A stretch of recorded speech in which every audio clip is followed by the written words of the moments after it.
Medyo paos ang boses ko at pasensyahan ninyo ako. Maraming nasa utak ko papunta ako dito kung anong sasabihin ko. Puno kanina ang kaalaman ko. Ang problema, nung sumayaw yung magkakaroon dito,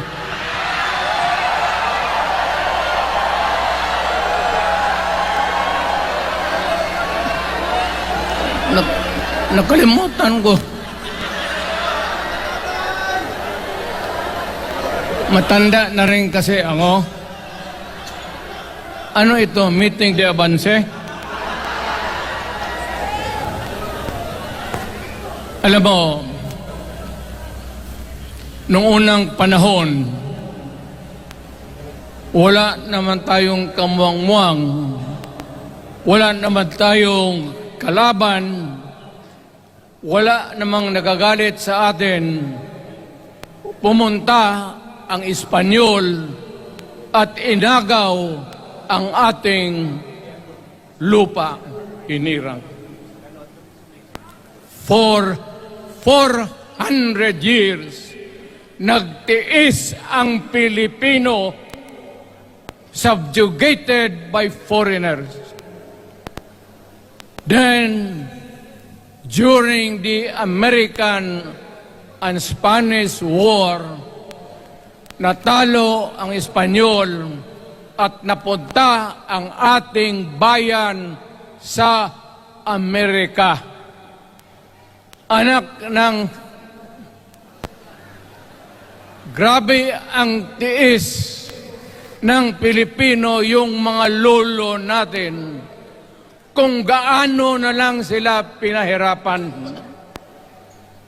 Alam mo noon, kung hindi ka magsimba, ay may mga pare nandyan, they know the history of Christianity.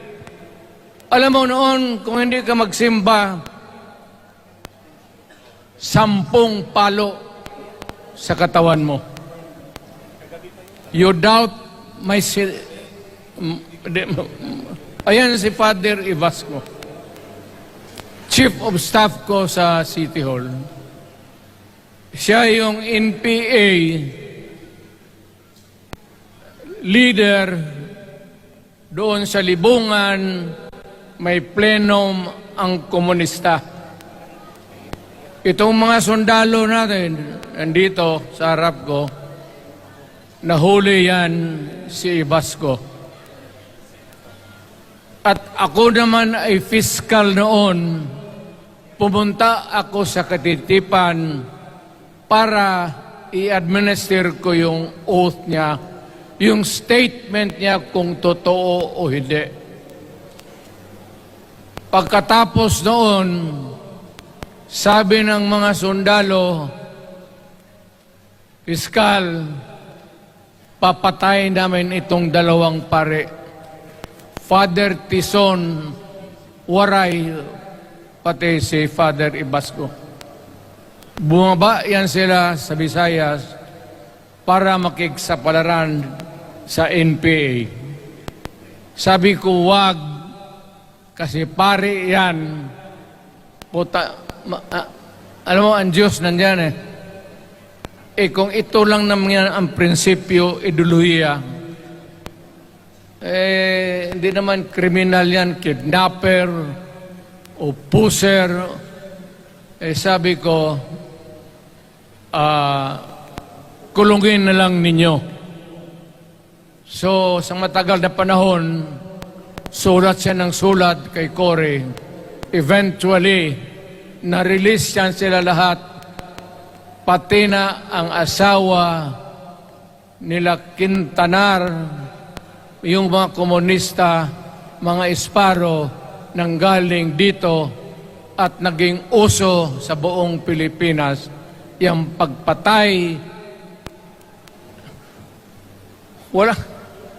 Barangay captain, konsehal, military, Navy, Pulis, puro may pamilya. Anak ka ng kakawalang kwenta yung ideolohiya. Kung hindi mo man lang mabinta sa mapayapa na panahon,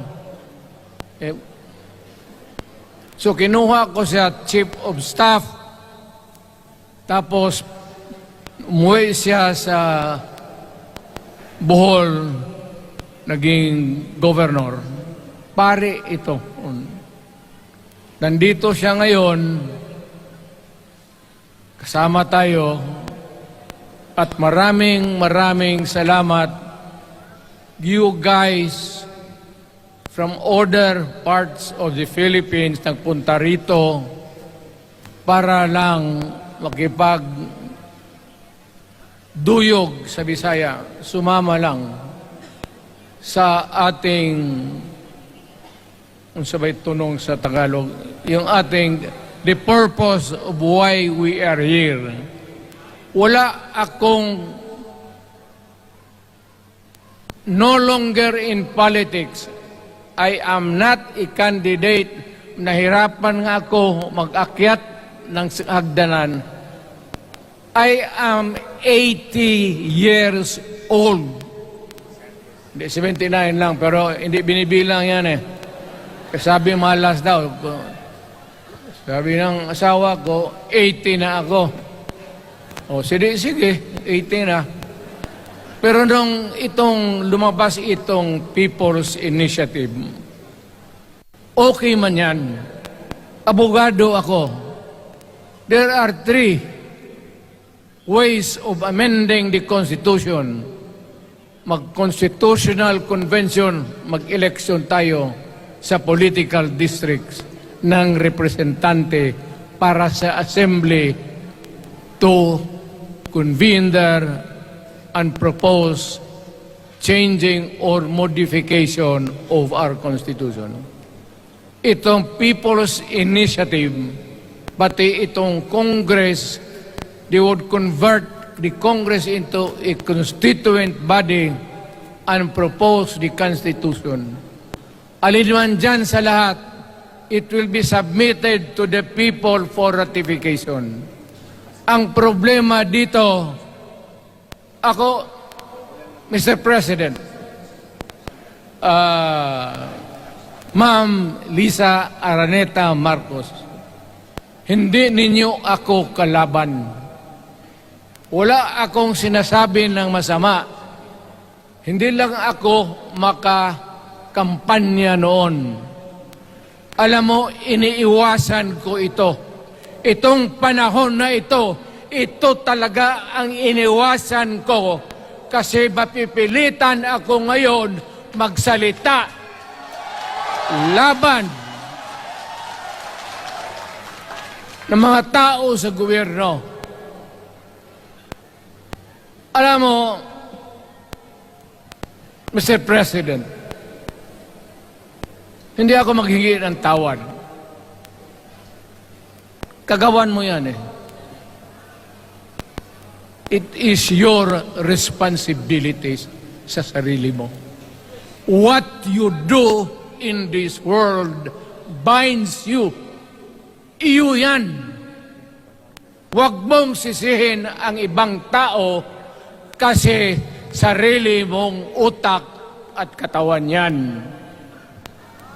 Nung ako'y mayor, pinakitaan ako ng evidence ng PDEA. Doon sa listahan, nandoon yung pangalan mo.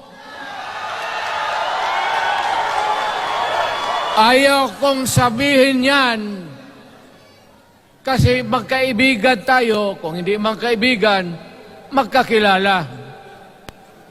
Ikaw pumapasok kayo ng alanganin.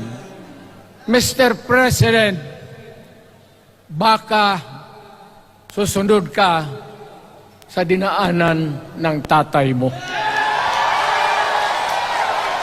Diyan ako takot.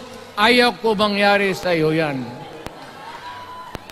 pabor lang ako namang nagmamakaawa kasi it will divide the nation at madugo itong panahon na ito. Alam mo, Mr. President, sabihin ko maya sa tao kung ano ka. Noong unang panahon, hindi tayo puro Bisaya nagkita-kita doon sa Luzon. There was a community of Filipinos. Galing Visayas, galing Ilonggo, galing Waray, galing Mindanao, galing Hulo, galing Lanao, Cebu, Samar, at Taas, Pampanga, Apare. Nagkita-kita yung mga minono natin. Kasi hinawakan tayo ng Espanyol, pati Amerikano. Nung dumating ang panahon na tayo'y nagkaharap na, sabi ng mga lolo natin, ano ang gawain natin sa bayan natin? Pwede ba tayong magbarangay-barangay lang o magkaisa tayo? Di na bale, iba-iba ang salita natin. It was agreed by the Filipinos then of all walks of life, Mailocano, Cebuano, mga taga Mindanao, they agreed to form a constitution. Alam mo, yung constitution parang bahayan sa tao. May poste. Sabi natin, magawa tayo ng magandang opisina where we can meet and talk about the destiny of this country. Doon, they agreed na may malaking bahay, may poste, mga malaking poste, at may mga muebles at kwarto, living rooms and all. Ang usapan na from time to time, lumalaki na ang bayan at magdagdag tayo ng mga opisina sa mga opisyal. Maganda yun. Bahay yun. Mga sahig, nandyan lahat. Na mesa, desks, chairs and everything.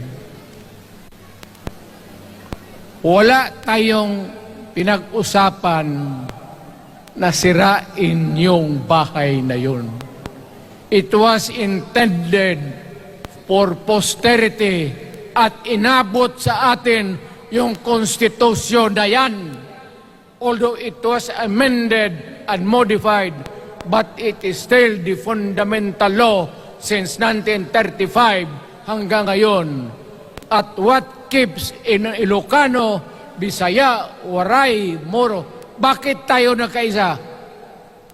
Magkaiba ang salita natin, ang pagkain, iba. Ugali, iba. Bakit tayo andito ngayon? Dahil sa isang bahay.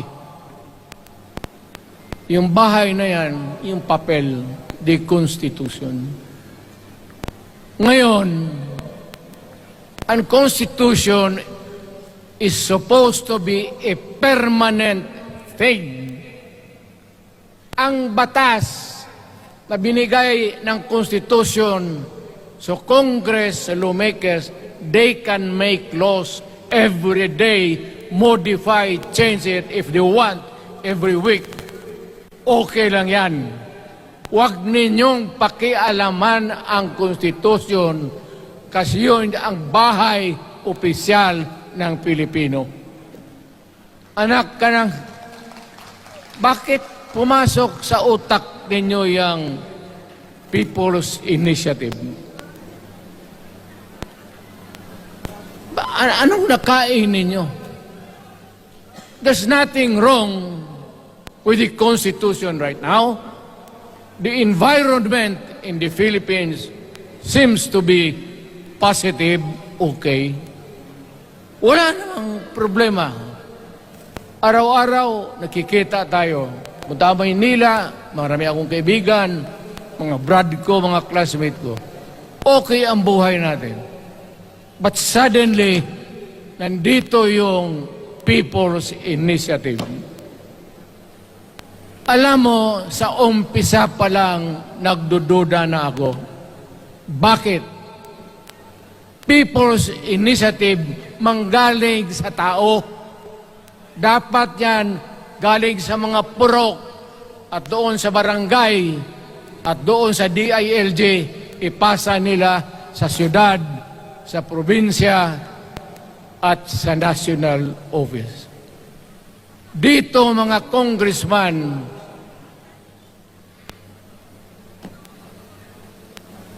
alam ninyo, kung magkaletse-letse ang buhay na ito, sabihin ko sa military, sirahan ninyo yung Congress. Magastos, nagbabayad tayo, nag-usik-usik sa kwarta.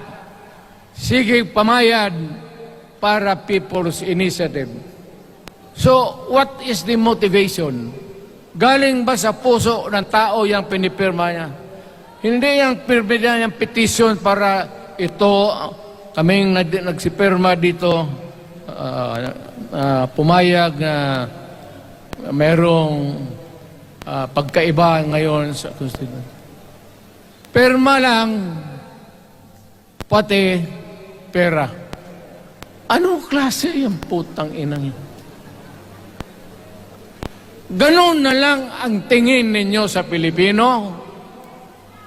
Pagka ganon, maghiwalay-hiwalay na tayo. Kayong taga Luzon, pumunta na yan sa Mindanao, mag-declare na lang tayo ng independence separate. Bakit? Binababoy ninyo ang bayan natin. Ako naging presidente. Ako naging mayor. Ako naging congressman. Ang sinasabi ko sa inyo, putang ina.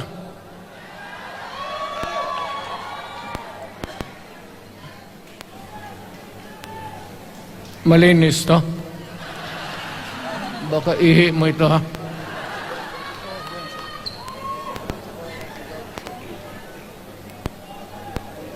Kakaubos talaga ng laway itong...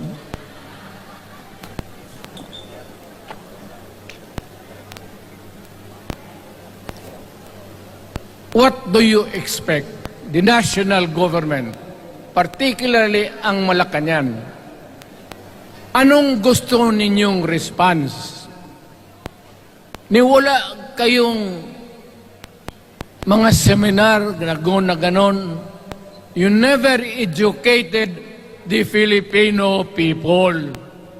You want the Filipino to remain ignorant para you can do what you want with the country. Yan ang totoo. Kasi ginagago ninyo para walang alam ang taong bayan. Well, kaming nakapag-aral at may alam kundi, hindi katanggap-tanggap yung ginagawa ninyo. Sa umpisa pa lang, binibili na ninyo yung signature ng Pilipino. Yun ba ang People's Initiative? You know, national, provincial, city, munisipyo, then the barangay. Yan ang echelons ng power sa gobyerno. Hindi naman ninyo gigamit ang barangay at binigyan mo ng 20 milyones isa't isa sa kanilang mga congressman. At binibili ang Pilipino Alam ninyo kung ano yan. Kaluluwa ang ninyo ang binibili ng taong bayan. Hindi ako mapayag ng ganon. Nakapag-aral ako, hindi naman ako ignorante. Bakit ka mag-people's change? Ang problema ninyo, ganito. Hindi pa, pauna. Ang malas ng Pilipinas, every president, almost all, pag naupo na dyan sa Malacanang, walang ginagawa kung mag-isip ang mga putang ina kung paano pahabain ang termino nila. That's the problem. Bakit ganon kayo? Ang demokrasya may eleksyon. Para naman, tignan ninyo, Presidente Osmeña Bisaya, ang napaalaala ko pa, Garcia, Bisaya, then Magsaysay Ilocano, then si Quirino Ilocano. Ganon dapat. Ang eleksyon is a cleansing process. Gumagalaw yan, huwag mong pigilan.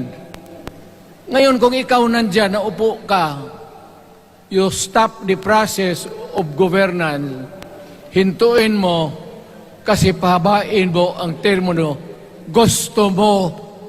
Sabi ko nga sa iyo, Mr. President, kaibigan kita, Bingbong.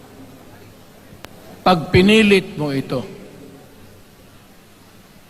lalabas ka ng Malacanang kagaya noong panahon na pinalayas kayo.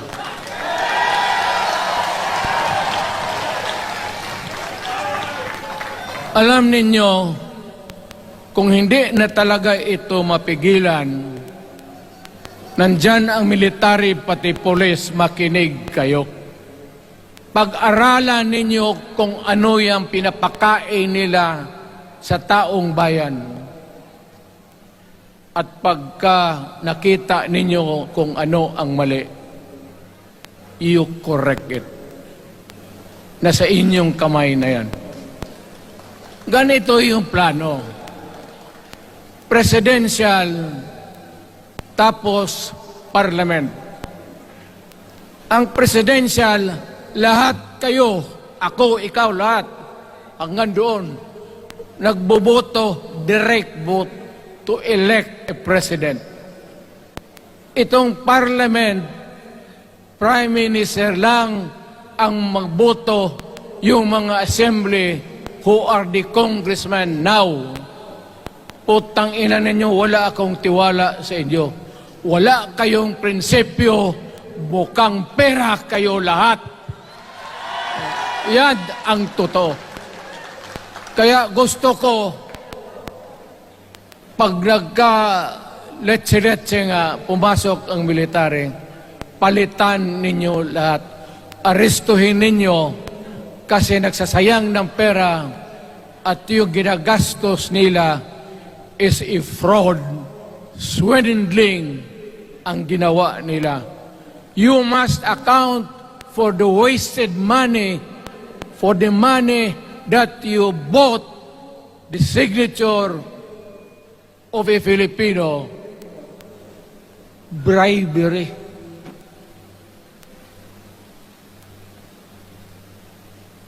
Magdasal lang kayo. If by the grace of God, mabalik ako,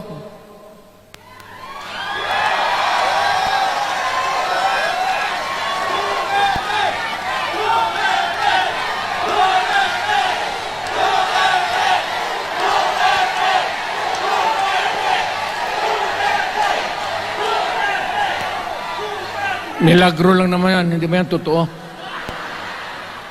Utang ina ko mabalik ako, arestuhin ko kayo lahat for the swindling of the Filipino people. You committed fraud. pinagsayangan ninyo ang pera namin.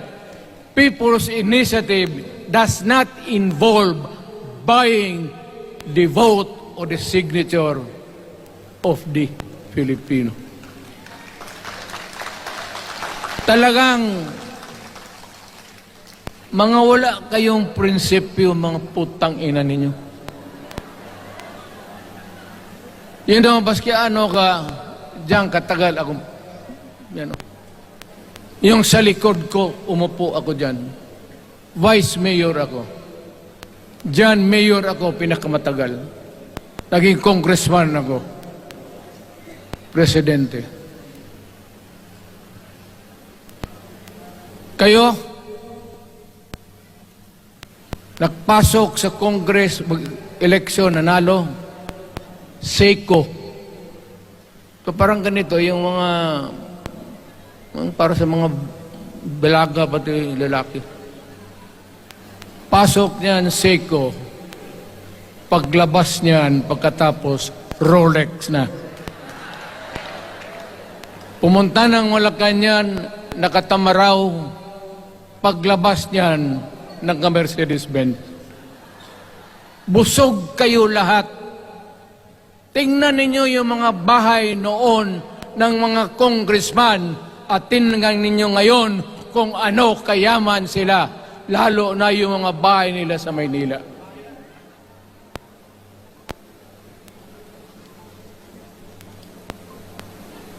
Wala kayong masabi sa akin. Alam mo bakit diretsahan ako magsalita? Ninipahat, wala ako. Paglabas ko sa Malacanang, lipad ako dito. Pumunta ako sa bahay ko para mag-retire. Ayaw ko sanang bumalik. Ayaw ko na. Matanda na ako. Putang ina, napapandol lang ako dyan eh. Kaya lang, marami akong magandang naisip kanina papunta dito. Kaya yung sumasayaw lang kasi yung mga alin. Nabakante tuloy, nakalimutan ko kung ano ko nang tangina.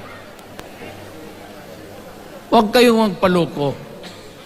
Alam mo, Parliament, ang ambisyon niyan, karamihan galing kay Lisa Marcos, pati kay Romualdez. Bongbong bangag yan.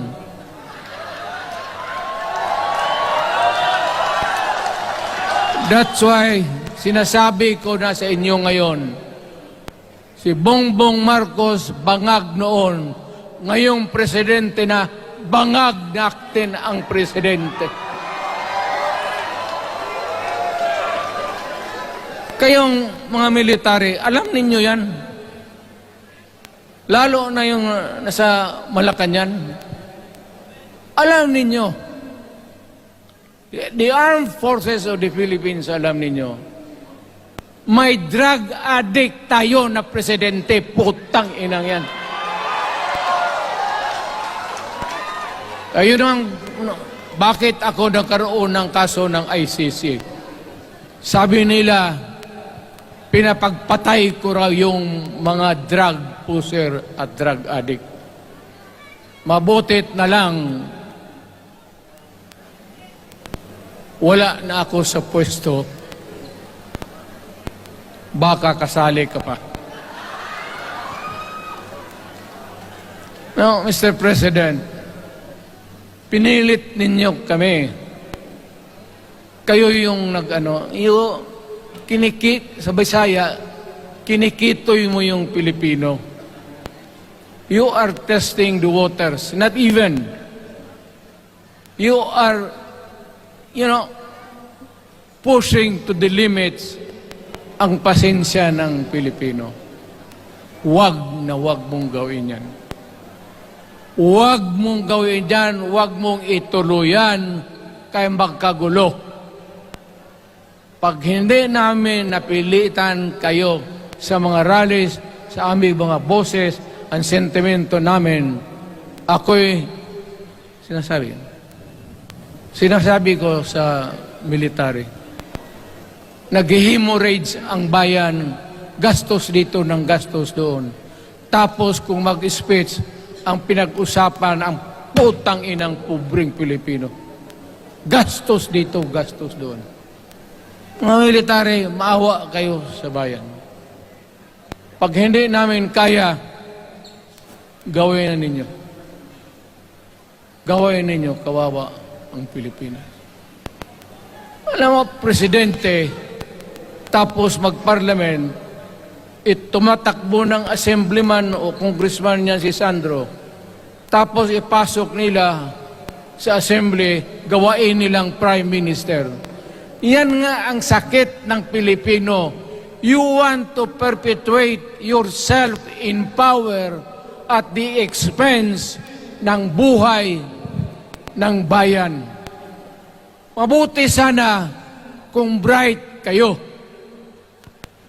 Kung drug addict ka lang naman at may asawa kang hungry for power, tapos may isa itong taga Leyte, gusto siyang mag-prime minister at gawin niya itong bongbong, diyan ka lang, ako ang bahala. Ceremonial president ka na lang. Ako na ang magpatakbo ng bayan sa parliament. Yan ang plano nila. Yan ang hindi talaga matanggap natin. Kalukuhan niyang putang ina yan. Huwag kayong... Alam mo, bakit ako makipag-away ng presidente? Marami siyang sundalo. Kaya natin, kayong pumalag, pero there is always a time for everything. May panahon na ikaw ay sikat. Sa ayaw mo at sa hindi, may panahon ka talagang bababa dyan sa Malacanang. Gaano katagal ka man to hang on to the power, that is for God to decide for the nation. Kami, patayin ninyo, wala na akong silbi. Tapos na ako, naging presidente na ako. Nakatikim na ako ng pag-upo ng silya dyan sa Malacanang. Ganoon na lang ang ang alaga ko sa bayan. Alam mo ba, tanungin mo yung lahat ng senador, magbisita sila, isang kanin, isang pork chop o isda, sabaw. Noong panahon ko, sabi ko, yan lang ang mapakain ko sa inyo. Walang steak kasi mahal yan. Hindi natin pera itong kinakain natin. Yan ang totoo. Magtanong kayo ng taga-Malacanang dyan. Hindi ako nagpabibida. Sinabi ko lang, huwag ninyong kalimutan, Mr. President, ang delikadesa. Mahirap yan. Magkaroon tayo ng... Ngayon, wala naman, yun naman lang ang dapat lang pagpintuhan natin. Huwag kayong pumayag dyan. Binabastos kayo. Anong bakit? Bakit nadalhin tayo sa parliament? Anak ka na. So pag doon, kontrolado na nila, pati yung anak na assured na maging... Yan nga ang mahirap eh. Lahat na maging presidente, ang pamilya nila, walang inisip kung hindi paano titira dyan hanggang sa matapos ang panahon. May I remind you, itong election, papalit-palit ito. Para sa lahat, mayroong Ilocano, may Bicolano, may Bisaya. Hindi mo pwedeng suluhin yan. The election is a cleansing process.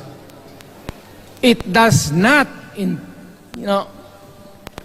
it's never the intention of the whoever wrote the Constitution na ikaw, isang Pilipino, taga Paway, taga Batangas, taga Davao, ikaw, Rodrigo Duterte, nandiyan ka na, huwag ka nang umalis. It was not the intention of the lawmakers. Demokrasya tayo, Mr. President.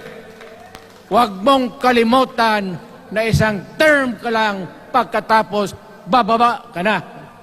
Pag ayaw mong bumaba, utang ina magkagulo ang bayan, sabihin ko sa inyo. Ngayon, nakikinig kayong mga military. Gusto ninyong iwasan ang dugo? Kayo lang ang makapigil nito. Putang ina, pigilin mo yung kalukuhan na yan. Pagka hindi itong rally na ito, it will multiply all over the Philippines and there will be trouble.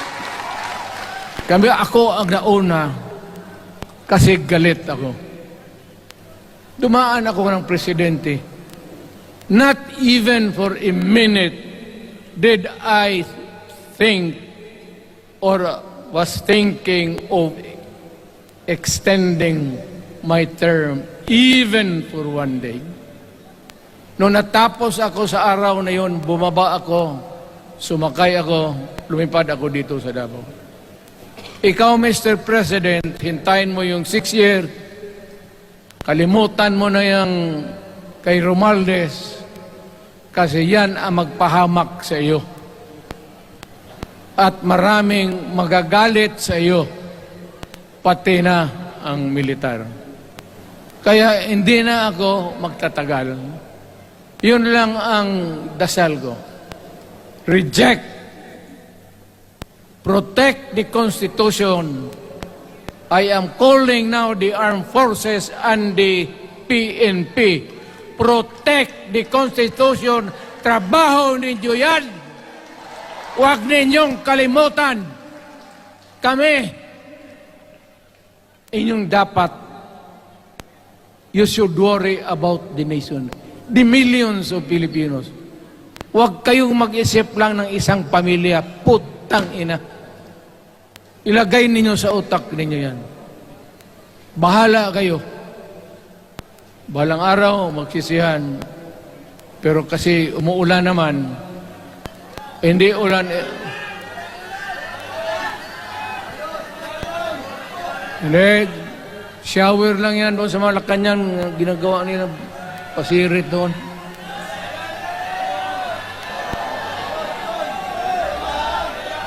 Wala naman rin akong masabi. Kasi hindi ba ito eleksyon? Nakafocus lang ako sa People's Initiative and the way that they are handling the process of the People's Initiative. Ang nangyayari ngayon, hindi yan People's Initiative, kung hindi buying the people for their signatures.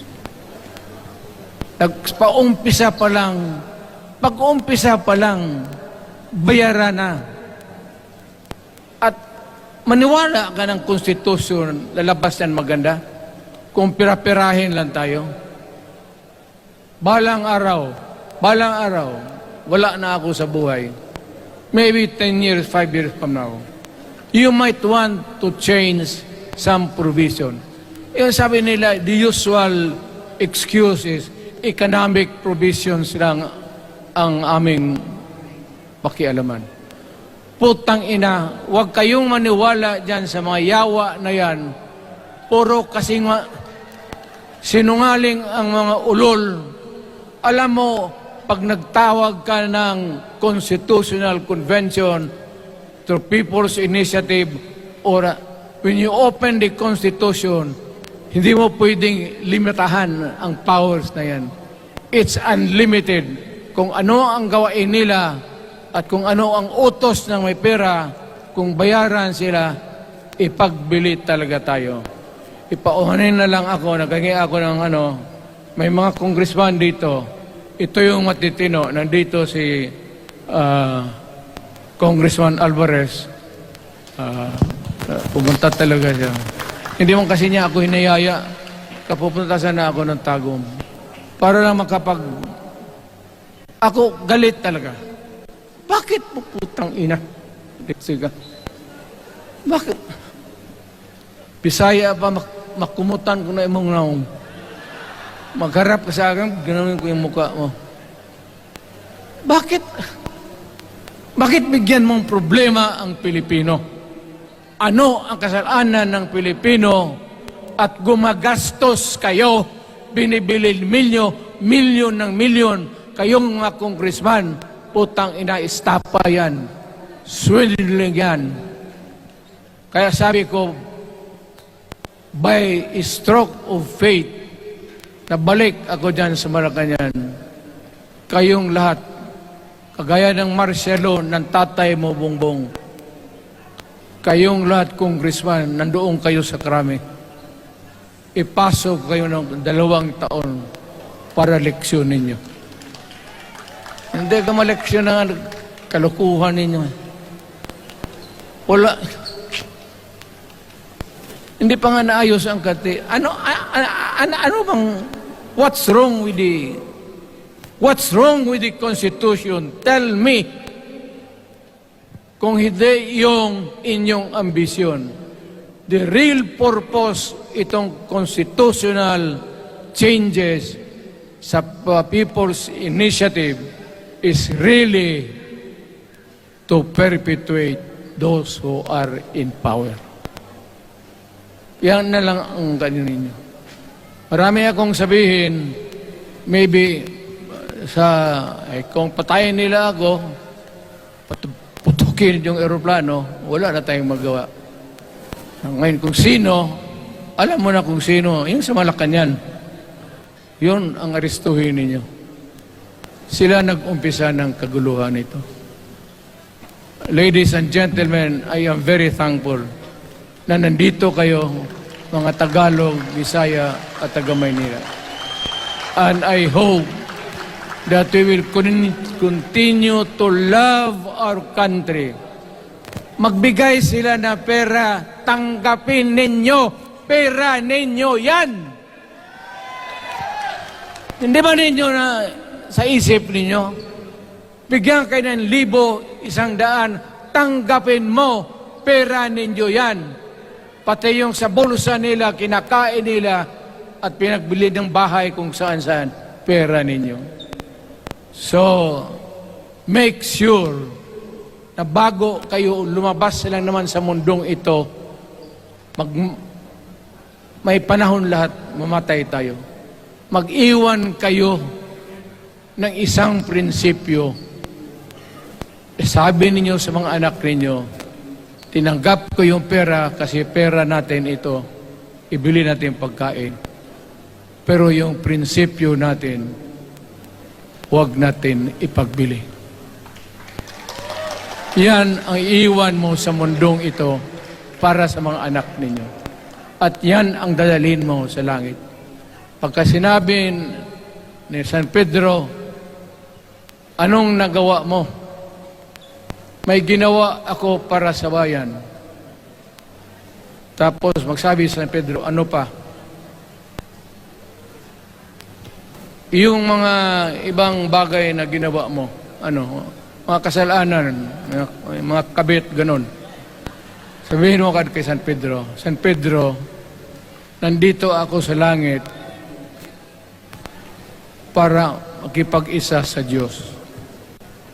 Pag hindi ka tumahimik, yung manok mo, hawakan ko, ilambos ko yan sa ulo mo. Putang ina ka. Buksan mo yung puwertahan at papasok tayo. Magkita-kita tayo sa langit. Lahat kayong hindi nabili. Sigurado ako, langit kayo. Kaya basing anong kasalanan niyo, okay na yan. May guarantee na kayo yung passes.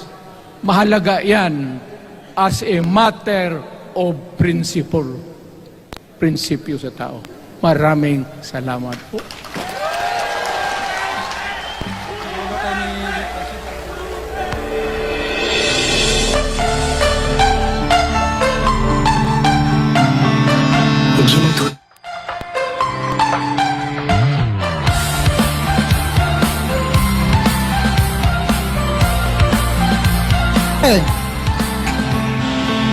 Tatalian